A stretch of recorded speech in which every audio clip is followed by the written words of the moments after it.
Hey guys, it's Steve again. Going to take you for a whirlwind ride. Turn the radio down. Can't give you free music.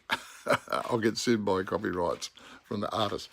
I just sort of, as I'm doing this, as I'm doing my table, I just got this inspiration that I do this technique that maybe others with dominoes might find very useful. And I'll turn the camera around, not off like I usually do. Okay, here we go.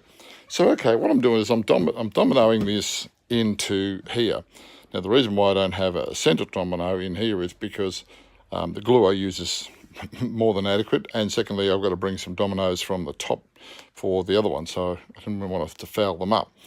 However, these are 100 by 10 dominoes. What I do is I sand the edge along here, sand the edge along there, sand the edge along there, and a quick one on the face, and now look, you watch.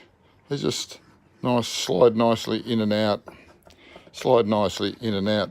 And the reason being, it gives you a chance to do a dry fit and to see whether it works. Now, if I get this, I'll flip it over, and I see, whoopsie, I'm trying to do this one-handed, and as you can see, I push it down, fits beautifully, not a problem at all. But it's a great way of doing a dry fit on a complicated object that you don't want to ruin in case you get it wrong. And many times I've gone and done it, and I've had glue everywhere, and I'll find that one of the holes would just be slightly out of register, and it's enough to cause a great error. Then you got to get your little cut-off thing, and there's glue everywhere. It's just a damn mess. So I just sort of pass this tip on. This will be glued down and clamped up, and it'll be perfectly fine. Like I say, the glues I use are bloody brilliant, which is Gorilla Glue.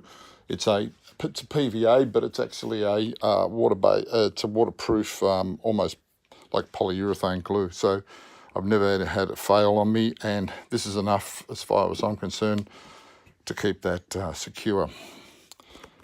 Okay, so there was a little domino tip, so now I can justify that it's called Steve's Festool site. Festool Shop Talk site, I should say, not the Festool site. I'm not affiliated to Festool. I get nothing from Festool. In fact, I don't even have they didn't even give me a cap. And here I am calling it Steve's Festool Shop Talk. I should just call it Steve's Shed Talk, and that shouldn't be done with it. Don't worry about promoting Festool. They don't give me nothing anyway. All right, mate, have a good day.